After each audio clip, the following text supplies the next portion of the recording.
마케팅을 하면서 급할 때 있잖아요. 빨리 이벤트나 뭐 좀 했으면 좋겠고, 그럴 때 어떤 기준을 가져야 좋을까요?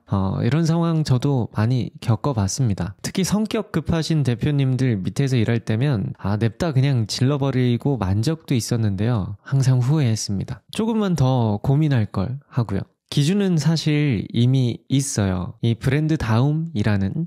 그런데 급해지면 다들 이걸 무시하죠. 오픈 초기나 혹은 신제품이 출시되었을 때 우리의 마음은 조급해질 수밖에 없는 것 같습니다. 뭔가 대단한 일을 벌여야 할 것 같고, 우리 브랜드의 이목을 집중시키지 못하면 실패한 것 같고, 충분히 공감해요. 결국 잘 해내고 싶은 거잖아요. 저는 그런 욕심은 긍정적이고 좋은 거라고 생각합니다. 그런데 문제는 조급함 때문에 신중해지지 못하는 거예요. 어떻게든 우겨넣으면 뭐라도 되겠지라는 생각으로 오히려 안일해지는 거죠. 정말 게으르거나 잘 실행하지 못하는 사람에게는 그냥 해라는 메시지가 특약일지 몰라도 저는 그래도 한 번 더 생각해보자는 편입니다. 잠깐 숨을 고르고 객관적으로 상황을 바라볼 여유를 갖는 게 더 나은 것 같아요. 하지만 제가 겪었던 특히 대표님들의 조급함은 누구도 말릴 수가 없었습니다. 브랜드의 오너가 급한데 누가 뭐라고 하겠어요. 아무리 수평적인 구조라고 하더라도 직원들은 절대 직원을 하지 못합니다. 남일이라고 생각하고 그러려니 하겠죠. 그렇게 이것저것 시끌시끌하게 만들 이벤트나 프로모션만 잔뜩 하는 거예요. 볼륨은 키웠는데 뻔하고 딱히 남는 것도 효과도 없는. 세스 고딘이 그랬죠. 우리가 급하다고 해서 소비자가 그것을 알아줘야 할 이유는 없다고요. 100번 맞는 말씀입니다. 브랜드가 아주 작은 이벤트나 프로모션을 한다고 하더라도, 또 그것이 아무리 급하다고 하더라도 이건 꼭 한번 생각하고 넘어가야 합니다. 우리 브랜드답게 하고 있는가? 지금 철학적이거나 인문학적인 이야기를 하자는 게 아니에요. 상업적인 이야기를 해보자는 겁니다. 브랜드가 이런저런 마케팅 캠페인을 할 때 가장 실수하는 게 무료 체험이나 쿠폰 같은 선물만 주고 딱히 브랜드의 긍정적인 효과를 보지 못하는 건데요. 그래서 마케팅 캠페인마다의 목적을 세우는 게 중요한 것입니다. 대부분의 목적은 브랜드 인지도 제고겠죠. 우리 브랜드를 알리겠다는 겁니다. 그런데 사람들이 선물만 받아가고 우리 브랜드를 기억하지 못한다면 실패한 거죠. 그래서 이번에도 우리 브랜드답게 하고 있는지 잘 판단해야 돼요. 브랜드가 주는 정서적인 가치가 소비자에게 충분히 인식될 때 브랜드는 적극적으로 마케팅을 할 필요가 없어집니다. 이때 유의해야 할 게 있는데요. 결국 브랜드가 처음부터 섬기려고 특정한 브랜드의 대상에게 브랜드를 알려야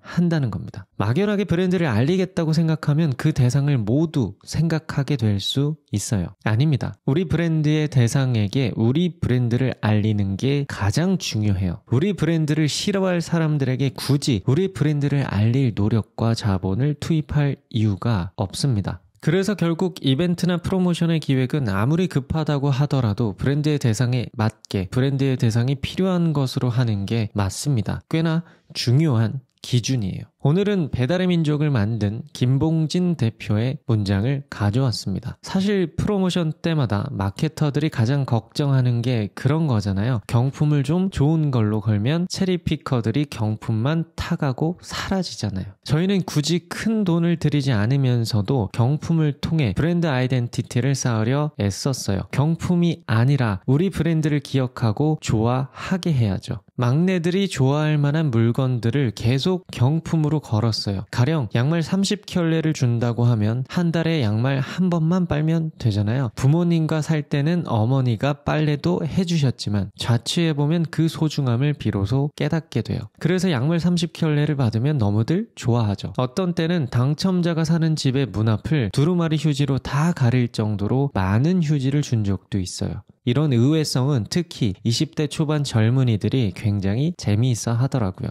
사실 마케팅의 1차 목적은 소문나게 하는 거잖아요. 그러려면 고객이 무엇을 좋아하는지 아는 게 중요하겠죠. 좋아하는 걸 줘야지 남들하고 똑같은 상품 받았다고 소문낼 사람은 없잖아요. 그들의 삶 속 깊숙이 들어가 이해하지 않으면 그런 아이디어가 안 나오겠죠. 배달의 민족은 주문을 주로 하는 막내들을 타겟으로 했다고 합니다. 그래서 트렌디하고 키치한 브랜딩을 앞세웠던 거예요. 항상 느껴왔던 거지만 배달의 민족의 마케팅은 섬세합니다. 대놓고 보여주는 것 같거든요. 우리는 모두를 위한 브랜드가 아니다. 우리는 당신들만을 위한 브랜드다. 다른 시선은 신경 쓰지 않는다. 훌륭합니다. 남들이 들으면 뭐하러 그렇게까지 하냐고 하겠지만 제가 처음으로 마케팅을 배웠던 커피 브랜드에서는 1년에 2번 무료로 커피를 가져갈 수 있는 캠페인을 했습니다. 그냥 무료로 주니까 브랜드를 알릴 수 있겠지 이 정도의 기획이 아니었어요. 위치 특성상 직장인이 전부였습니다. 캐리어에 커피를 담아서 팀원들까지 챙기는 모습이 일상이었어요.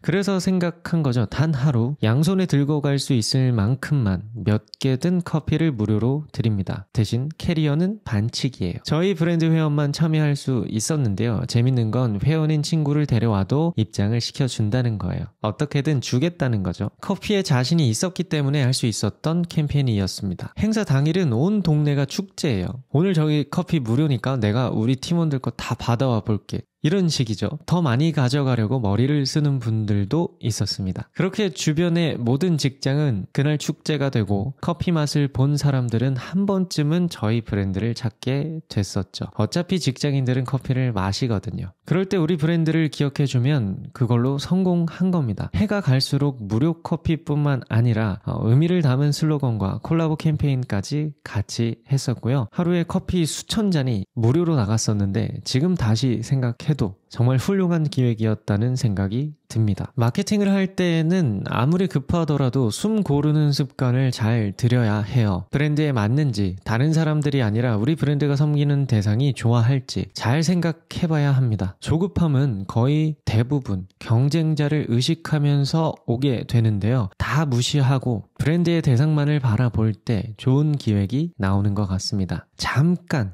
숨만 고르면 돼요. 지금 여러분들이 듣고 계신 컨텐츠는 스몰 브랜드에 도움이 될 만한 문장을 나누는 원 센텐스라는 컨텐츠입니다. 오늘은 여기까지 하고요. 저는 또 여러분들의 소중한 브랜드에 도움이 될 만한 문장을 가지고 돌아오겠습니다. 감사합니다.